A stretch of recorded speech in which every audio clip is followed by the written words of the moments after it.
Hey folks, it's Rithgar here, how you doing? Welcome back to Farming Simulator 19. We've got our seed drill up here, just turning round, just whizzing round on field 11. It's actually now working full strips on field 11.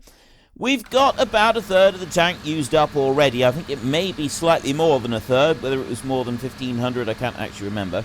But yes, it is using it up, so we're going to have to go back and refill.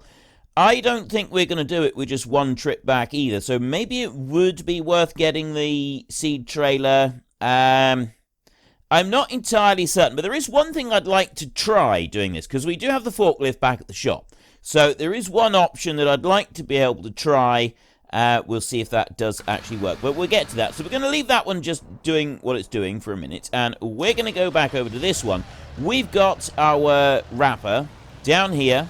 We brought this one from the shop, and we're ready to go. So we need to undo this one, and you do actually have to go tearing across the field at a fair rate of knots to unfold this one when you're using it, because otherwise it rips the rubber to pieces on the actual wheels, and yeah, you don't want that to happen. Right, we've already come into this bad, because I'm not going to be able to, the wrapper's not going to swing round over those two bales there. So we'll go round this way, and we'll grab that first one there, like that.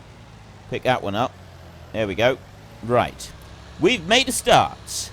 We'll get these wrapped up here a minute, and then we'll be able to take these over and we'll be able to sell them. There's another little bit of cash to go into the kitty, and I'm on euros at the moment. I can actually change that back. I'm not likely to forget and spoil something now, so we can do it like that.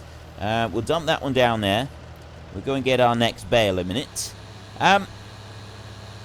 What are we at the moment? Right, we've just gone past. This is Monday's episode for you. For me, this is Thursday. I always record Monday's episode on Thursday. So, yeah, we do. It sort of gets further and further apart.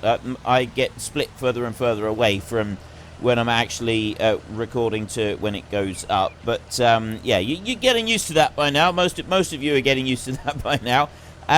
Which means that at the end of this week for you, I'll be doing my next live stream weekend. Every 3 weekends, hopefully. I've gone and looked forward in the calendar, and pretty much we're okay for doing every third weekend for a fair while.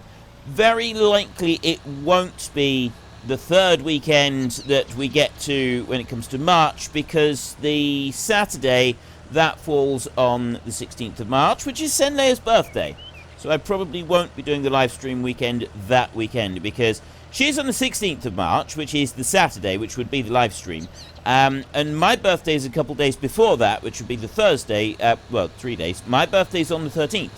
So, yeah, I'm not actually planning to be doing recording and live streaming over that weekend, because it's mine and Sen's birthday. So I'm kind of hoping that we'll have a bit of a break. I might get a couple days ahead on my recording or something. But yeah, that will almost definitely not be. But that's not until March, so we don't have to worry about that. The important thing is, right now, is this coming weekend for you. This coming weekend for me actually starts tomorrow evening, which is quite nice because, yeah, I'm actually now all caught up. The Christmas period is done. I haven't got to be dashing off all over the countryside, seeing lots of people and, you know, pretending to be sociable, that sort of thing. All I've got to do is just kind of regular weekend stuff. I'm nearly back to how I like to be with the time-lapse, where I'm almost a week in advance, and I'm hoping that we'll be getting closer to that, which means that I'll be doing some of the things that I like to do in my downtime. Some of it will be gaming. I'm hoping to get onto World of Warcraft this weekend and do a little bit on there. If anybody's around, I'm hoping that we'll be able to do something. If anybody does want to, maybe we'll group up and we'll try something. If not, I might just be on there and have a chat with whoever's around. I don't know how long I'll be on there for. I may not. I don't really know. I haven't actually done very much Warcraft playing sort of in my own time for quite a while now, and so it'd be nice to be able to get on there and just have a little chat with you all, and we'll see how things are going. Right, grab that one. That's a grass bale down there, so I'm kind of thinking that I'd like to wrap it, but at the same time, I'm thinking, no, I really don't want to, because if I do go and wrap that one, it'll mean that we can't use it for the sheep, because we can't put silage in for the sheep, and I've got nothing to carry it with. And, well, I suppose I do. I could just put the front loader on, and we could carry it with that. Except I'm not going to. I'm not going to do that. We won't do that. Can I swing round? Am I going to do... no, I'm going to hit that bale. Bring that one up round there. So anyway, live stream weekend this weekend. So what I want from you in the comments section is not the game that I'm going to... We're not talking about the game I'm playing on Friday. I'm actually fairly certain which one I'm going to do. It's the game that I've never played before. It's one that I'm going to try. Sometimes for the live stream weekend, I'll put the Friday game up for a vote between a few different games. Other times, it'll be one that I've already decided on and one that I'd like to just try out and see what it's like and see what the feedback is like. So the Friday evening one is always going to be like a different game. Saturday evening is Farming Simulator. So we're going to be doing some Farming Simulator 19 on this coming Saturday. For you, it's this coming Saturday. I got to remember where you are and where I am in the timeline of life. So for you, you're having a live stream coming this weekend. What would you like to see me doing for this live stream? What would you like to see old Frithy get up to during the live stream? We cut down a load of trees for the first one up at the top of that field. The second one, we did a massive, great big contracting job. I don't really know. I'm thinking of various different options that we could do. I could... see, I haven't got a clue. I could do like a harvest job or something like that. We could do some more contract work. We could try having a play around with some more bits and pieces with... the terrain alteration, although I will probably have done some more digging over there on our terrain piece over there before we actually get to doing any live streams. So that kind of... There's not going to be a huge amount to do for that. One thing that I was considering is trying to find a place to put down some more land.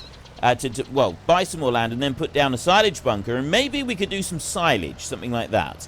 I have had people asking me if it would be possible for me to do a multiplayer live stream. I've got no plans to do that at the moment. Maybe I can look into this in the future, but I don't have plans to do that right now. So I'm not ruling it out 100%, but I'm just saying it's not going to be happening in the near future.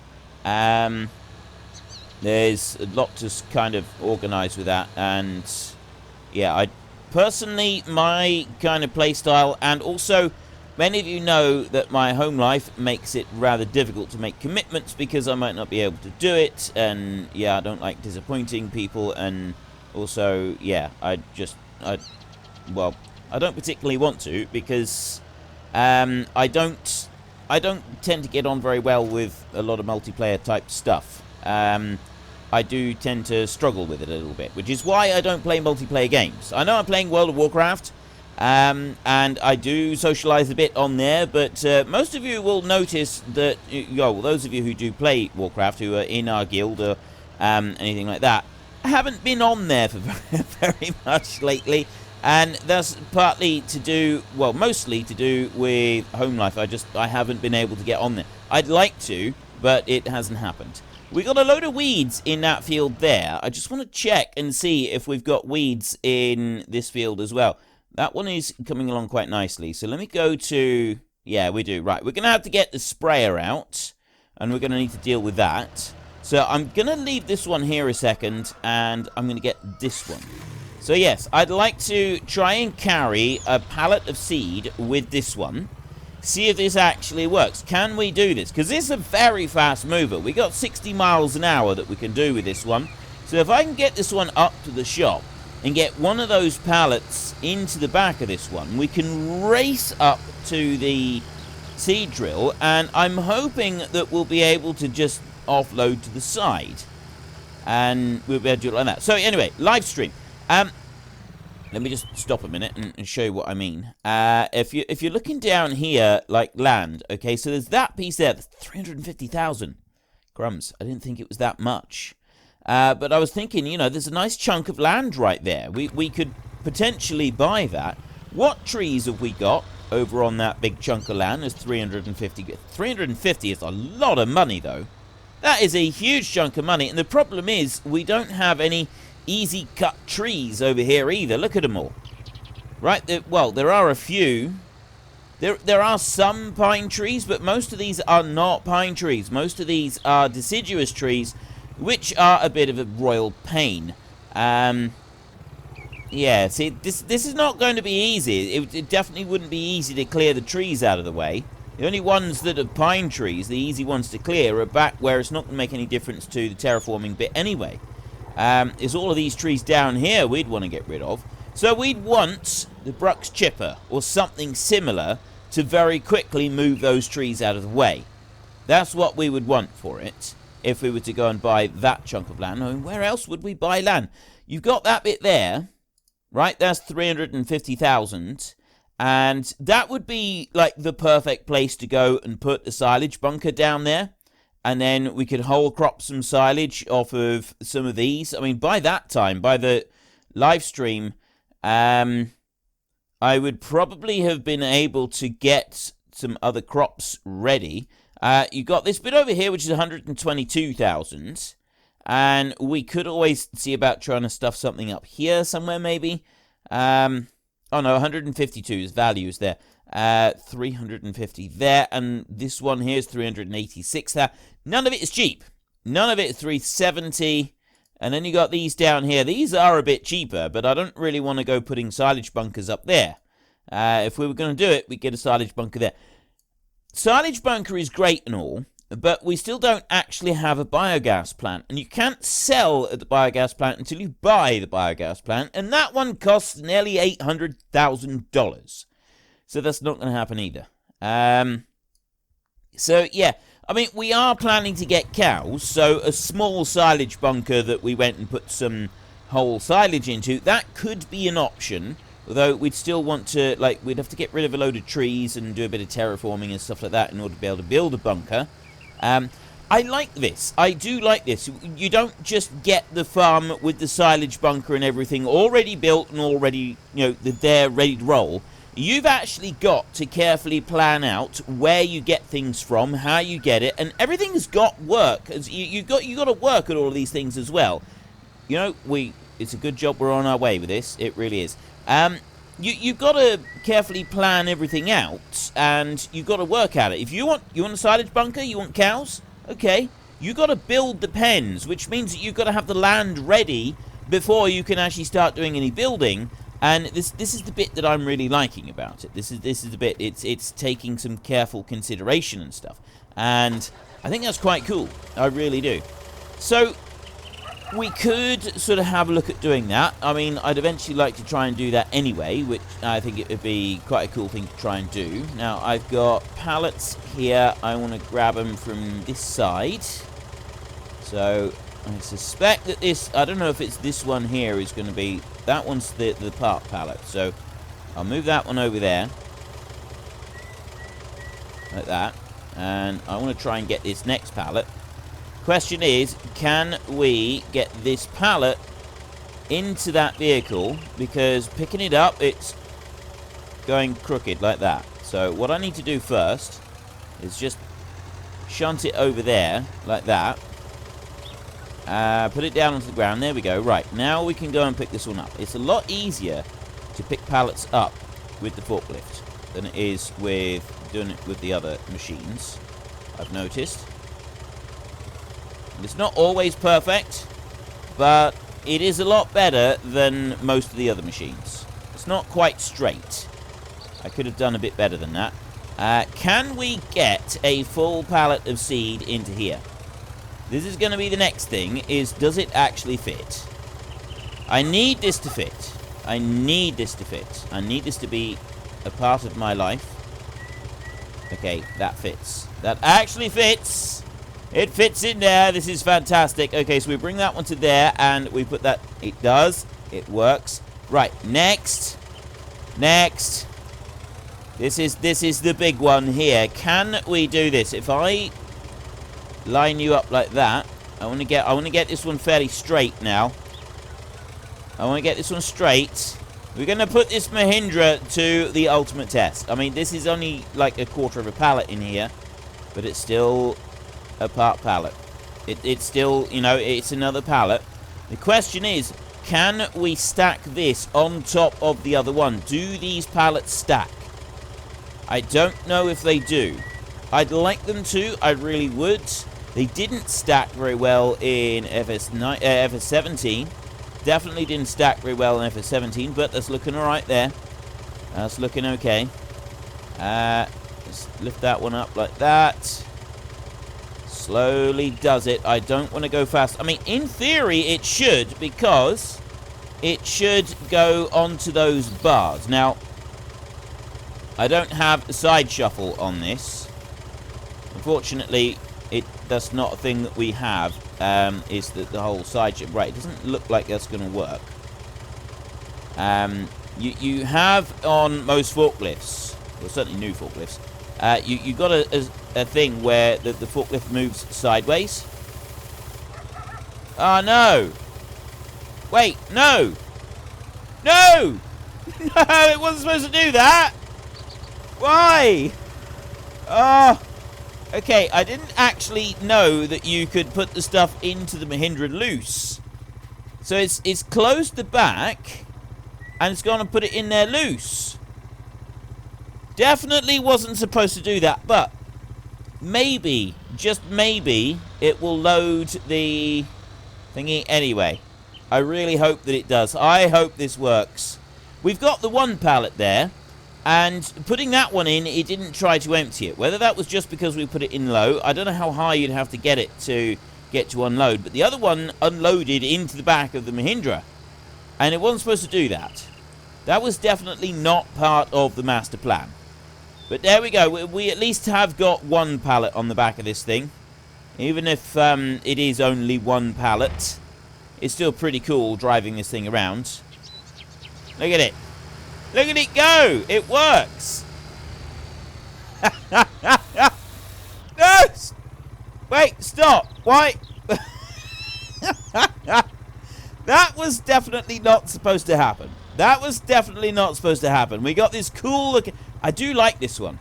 Right? The Mahindra 1000 Retriever.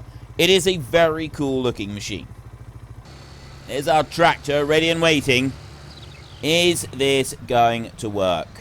Are we going to be able to transfer the seed from here into that seed drill? I really hope we can.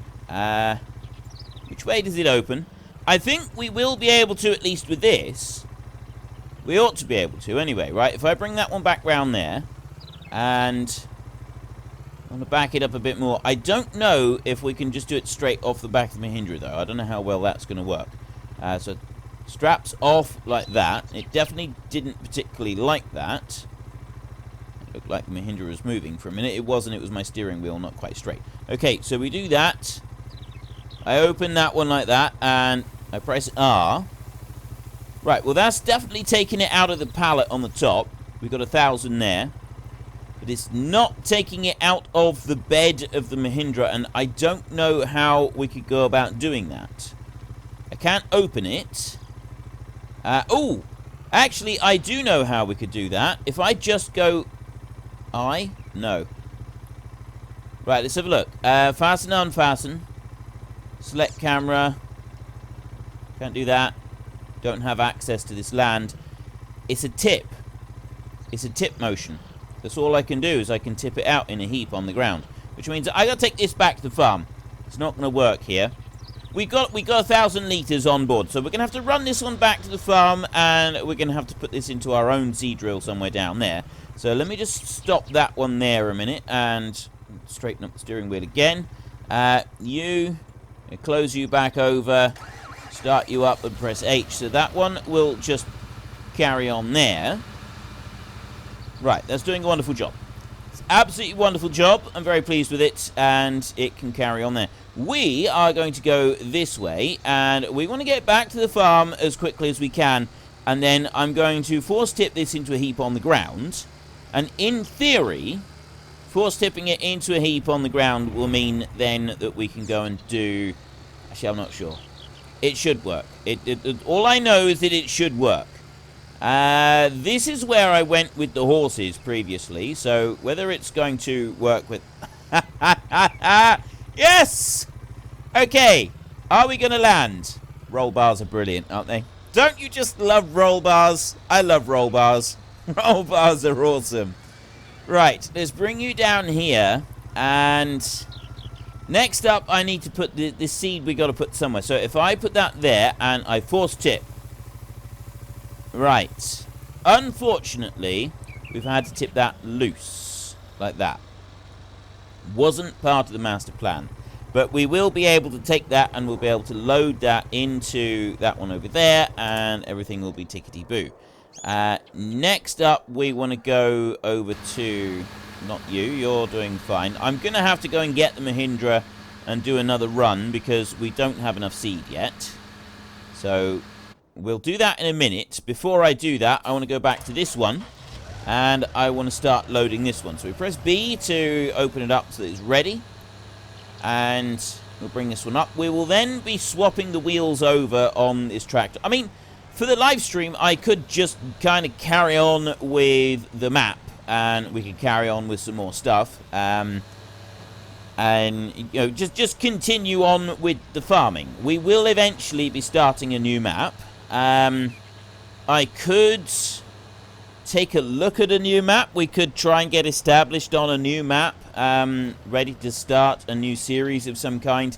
But I kind of wanted to stay on this map doing this series for a little while. Because we've got a lot that I'd like to do here before I want to leave this one and move on. And I've not found a map yet that I'm really ready to use for the Super Hardcore series. That I mean, I eventually want to do the Super Hardcore series. But I've not found one yet that I really want to use for it. There is, of course, the one by FDR Logging. But that one's not been released fully yet. So we're kind of still waiting on that one. And I'm not 100% sure on that one yet, because it's extremely mountainous, and I'm not sure how well it's going to work with converting to a farm, because it's going to be a long... Once we get going on it, it's going to be a long-running series. It's going to take a while to work through that, and I'm going to want to be adding in lots of different bits, and I'm going to want a full-scale farm. So it will start off with lots of logging. There will be loads of logging to start with, but I'm going to be wanting it to turn into a full-scale big farm. And it's going to be a big farm operation. So if it's mostly mountain and trees and nothing else, it's not going to work very well for what I got in mind. It's going to end up that the series would have to be cut short, and I didn't really want to have to do that. So I'm cautious about jumping into that first one. The Pacific Inlet one that we did use, that was quite good because there was a lot more level ground on that we could use for converting into fields. I'm not sure if I'd want to use the same map again, purely because I don't know how well that would work. We'll wait and see. And we'll wait and see sort of what method they come up with, because I think at the moment for the FDR logging map, I think is it Grizzly Hills? I don't know. I can't remember. But I think the map that he's gotten around the whole ownership thing by making it all one big field and you own everything right from the start. I don't like that bit. I would rather we did own something to start with, but only like a really small piece of the map, and then sort of, you know, you have it all, maybe just divided into even squares all the way across. Everything is just even squares all the way across the map, and you buy it a square at a time. I'd be quite happy with that, because, you know, it's just plots that have been drawn, and that's actually something that's done in real life fairly regularly anyway. Just plots drawn on a map on a table, and it's like, right, well, that plot there, and that plot there, and that plot there, and then people go out and that's the plots they use. I'd be very happy to have that, but I don't really like, because of this whole new mechanic with the land and everything. What do we get there? We got $25,000 in sold bales. That's pretty good. That's not bad, actually. 25 grand off that little tiny field right there is actually pretty good. I'm quite pleased with that. That is a very good result. But yeah, I don't like the idea of owning the entire map from the start because of the whole mechanic of the way that you can go and buy the different bits on, go and buy up the land and stuff. It kind of doesn't sit well with me just owning everything from the start. I want to, if I'm doing super hardcore mode, I want to build up and buy the little bits of land all the way through as we go. I mean, yes, it would be a lot more convenient if it's small plots rather than massive, great big ones, so we don't have to save up $1 million at a time. But I hope you sort of see where I'm coming from with that. That's it would be quite important to me that we'd be able to do it like that. I wouldn't particularly want to start off owning an entire map right from scratch. That was the FS17 mechanic. That was how it had to work. You owned everything. But you don't need to do it like that anymore. We've got a new mechanic now. We've got a new way of doing it. So I'd want a map to feature that new way of doing it. And if the map didn't feature the new way of doing it, it would definitely feel like I was cheating, like I wasn't doing the super hardcore series how I want it to work. I've got a very specific picture in my mind of how I think this thing should work out. And if I'm owning the entire area before we even get started, that is definitely not how I want it to work out. Right, we're going to go back to this one now, and we're going to need to get more seed up to that tractor so that we can get that job done. So I am going to take this one back up to the shop, and I'm going to get a pallet, and I'm going to take it up there to the seed drill. So long as we keep the pallet down low, when we're loading it into the Mahindra, it doesn't sort of auto-unload into the back of the machine, which is good. That's what we want. We don't want it to just unload into the bed of this machine. That is a bit of a jolly nuisance. But being able to carry one pallet at a time, that's actually really cool. I really like that as a feature, and it's something that we can make the most of, because being able to take the pallets up there at 60 miles an hour is really good. And also, the seed drill uses them fairly slowly anyway, so we'll be up there with the next pallet before he runs out. In theory. In theory. Right, let's anchor in round there. Look at that drifting! Look at that drifting. Okay, that was beautiful. That was like poetry in motion. It really was. We want to go to big bags right there. A seed bag, and I want to buy you. Yes, $900 dues. There we go. Right. There is my $900 dues, all well spent over on that one. So let me jump into you, and let's go and get that. Oh, hang on a minute. Hang on, I did that wrong. There you are. There. I'm going to do that. Right. There's my $900 dues. I want to just go and have a look at this one. How are we doing? We're not doing bad, but we are going to need another pallet to be able to finish this. We're not going to be able to do it like that. Oh, no, I want that one. This one next. So we'll take it. We'll go this way round because it does fit this way round. We don't want it long ways on. We want it sideways on. Depending on where you are in the world, some people have said that I load the pallets wrong because they're not perfectly square.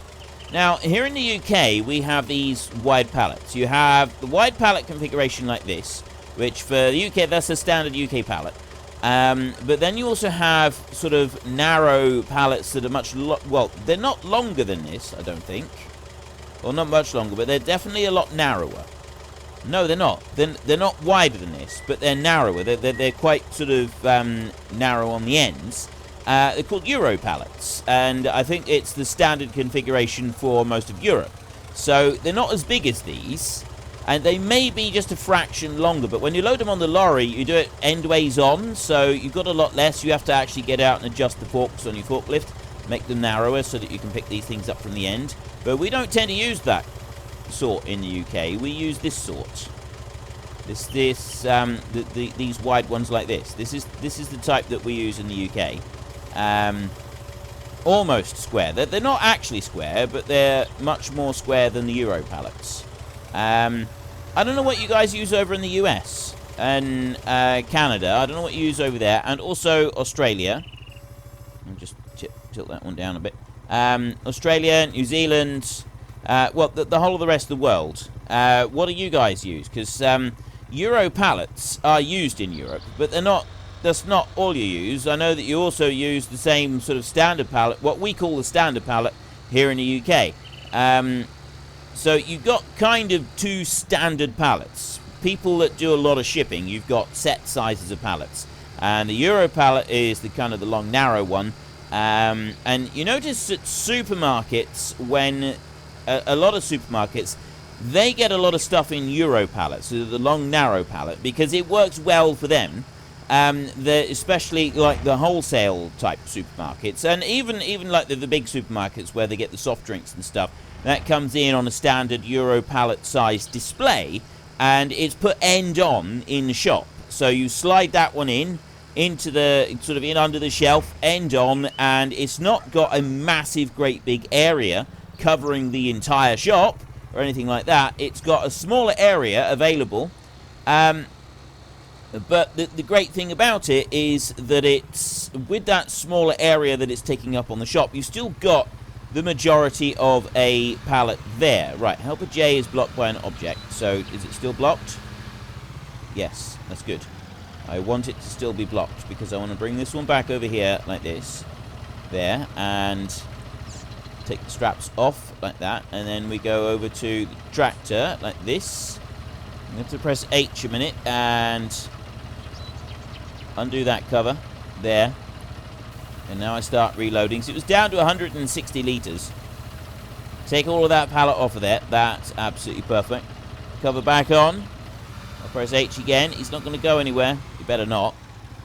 You better not go anywhere for just a minute, sunshine, because I'm still here with my Mahindra. Right, now you can go. Right, he's off. So yeah, supermarkets, they'll use them because you can put the machine, you can put the stuff, the produce, out in a display in the shop without having to stack them off of the pallets beforehand. So it is quite useful like that. A normal pallet takes up a lot more space, doesn't matter which way around you put it, in the shop, which doesn't work out quite so well for people that want like a variety of different things in the shop.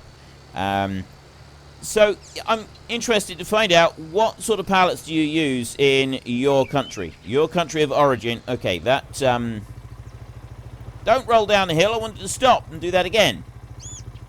Well, that didn't go quite as well as I'd hoped. And now, are we stuck here? I don't think we're stuck. I think we can get down there. That definitely didn't work out quite as well as I'd hoped. But we've managed to escape. So let's come down here. I don't think we're going to need this one again today, so we can go and put this one back. Very realistic the way I'm doing this, by the way, isn't it? It's extremely realistic. This is how everybody drives, isn't it? I'm sure it is. That's why we've got roll bars. That's what roll bars were invented for. I'm sure of it. Absolutely positive. Which one do we want? I've got you with the fertilizer spreader on it. Let's go and get our... not you. You are doing a lot of bouncing. See, this is why I don't think the ground response being built into the game is a good thing.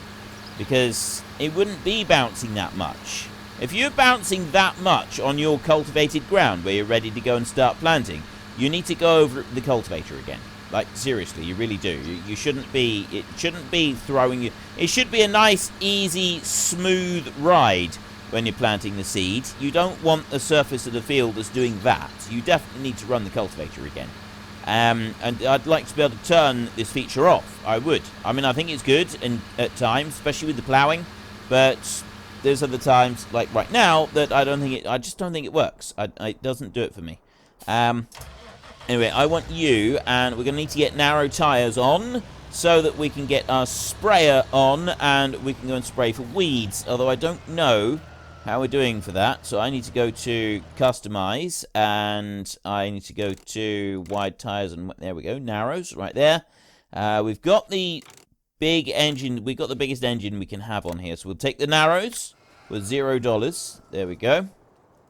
Start you back up again, and I'm going to have the weight. I'm going to have the front weight because we've got the 3-point linkage mounted sprayer, which when he's full, that's a lot of weight on the back of the tractor, which is making the steering quite light because of all that weight pulling you down, which is going to, you know, if you then start to slide around a bit and you lose a little bit of control over the steering on your tractor, that's going to do the crop more damage than having the front weight would, pushing you down into the ground a bit more.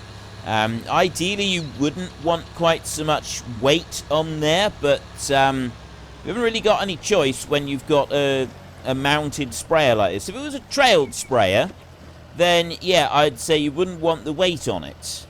But I'm thinking that the weight is justified. I don't think that we can say that you wouldn't have the weight on there. I was wondering previously why the sprayer was missing. It's missing 2 points on there, and it was pointed out to me, well, actually, if you're spraying, you'd have tram lines, wouldn't you? And so the 2 bits that are missing, that's where the tram lines are, and you wouldn't spray the tram lines because there's no crop there. When you plant a field, you go around and you plant your whole field, and the GPS system or whatever system you're using, it doesn't plant, it leaves a double row of seed so that you have the tram lines, and that's the lines that are left over the fields for the tractors to run in, and then they do all their spraying. So it's whatever your sprayer is on your farm, whatever size sprayer you've got, that's your kind of your setup point, and you use that to decide how far apart to have your tram lines, and then you have that programmed into your sprayer. You spray it into your seed drill, and you sort of work from there, really. It's fairly straightforward stuff, and I didn't actually think about it. You don't need to be spraying the tram lines. There's no point in spraying tram lines, so you don't need a nozzle right there behind where the wheels go. And that's why you don't have a nozzle there behind where the wheels go, because it's not needed. It's not a thing that you would ever need. I suppose some crops you might, and if you were doing some spraying on organic crops. What's this I hear you say? Has spraying on organic crops? What are you talking about? Whatever next? You can't spray organic crops. Actually, you can. There are a number of sprays you can use, organic treatments that you can use in organic crops. And they do treat them for various different things. They don't do all that much spraying. There are other methods that you can use, and sprays that are actually organic that you can use do tend to be quite expensive. So most organic farmers don't tend to do very much in the way of spraying, but there are sprays you can use on organic crops. I just don't remember what they are, but I do know that there are sprays you can use on organic crops. And I mean, you need to keep in mind that just because it says organic doesn't mean that it's good for you, okay? Asbestos. Everybody knows that asbestos is not particularly good for you. That stuff is dug out the ground, right? They have asbestos quarries. It's just dug straight out the ground. And yes, admittedly, it is processed to become a particularly deadly form of asbestos, but even the stuff that they dig straight out of the ground is not good for you. You breathe that stuff in, it's going to do some pretty grim stuff to your lungs, right? So asbestos is just mined. You have asbestos mines. That's where it comes from. You don't want to be breathing that stuff in. That's organic. It's about as organic as you're going to get. Nice little bit of asbestos. There's other things that are dug out the ground. I think uranium mining. I think that's the thing, isn't it? Pretty sure that's the thing.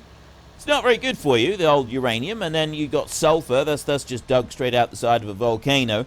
That's not very, breathing in all the sulfur fumes. That's 100% organic, that is. So just because it says organic doesn't necessarily mean that it's going to be good for you. And there are organic sprays that can be used.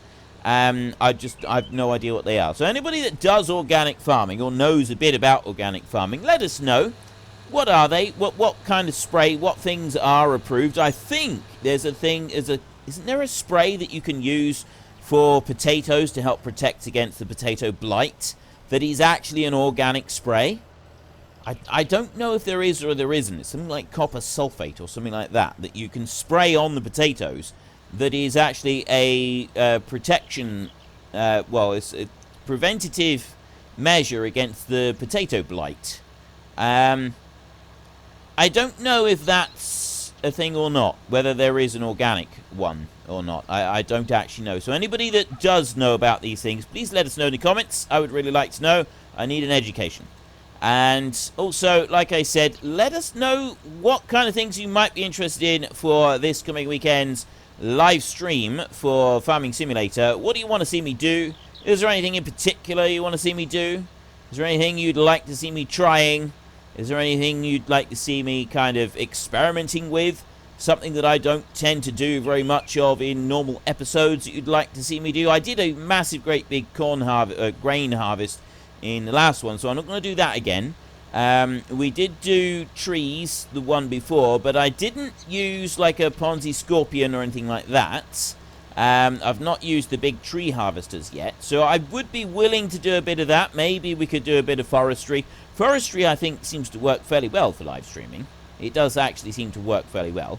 I mean, if there is a new map that's come out that is particularly taken your fancy, and you think that would actually be quite cool for a live stream, let us know, and I can go and have a look at it. And maybe I would sort of say, oh, actually, yeah, that could be quite cool for doing a live stream with. We'll consider that one. But I'm not making any promises.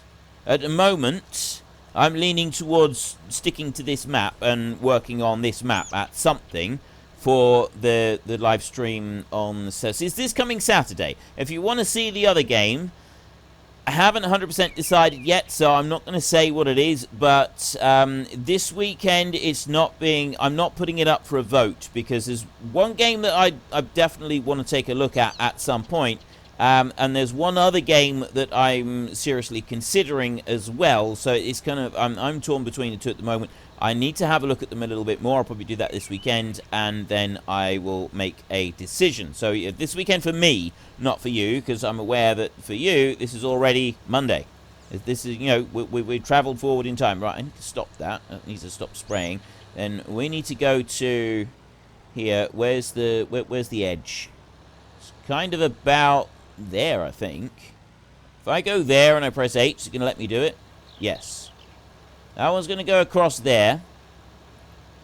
That should be... Yeah, see, we've got a nice big piece across there. It's going to go over to there.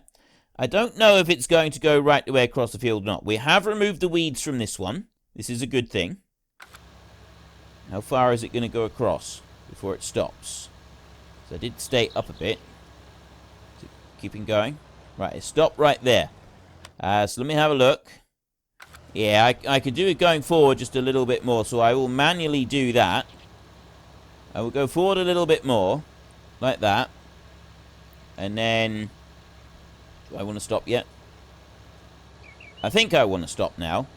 Then I go all the way down over here, and I'm trying to look at where that boom is running. I think the boom is kind of in the right place there, and...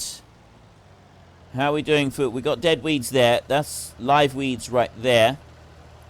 And then I think this is about right here. Go on. Now I started spraying. We'll soon find out. We'll see if we see how well I got this. How much of an overlap? I got a lot of overlap right there. Bit of overlap is probably all right. I think we've got enough spray in this machine to be able to finish the field anyway, so we should be all right. We'll finish this at the beginning of the next episode, because I've kind of run out of time for today. So if you've enjoyed the episode, then please head down below and give us a like. And if you really enjoyed it, then please tell your friends all about me. Get them to come and watch as well. That would be awesome. We are not going to have enough seed to finish this off, but what we can do is, rather than buying another pallet, we might go and do this slightly differently, but we'll do this in our next episode as well.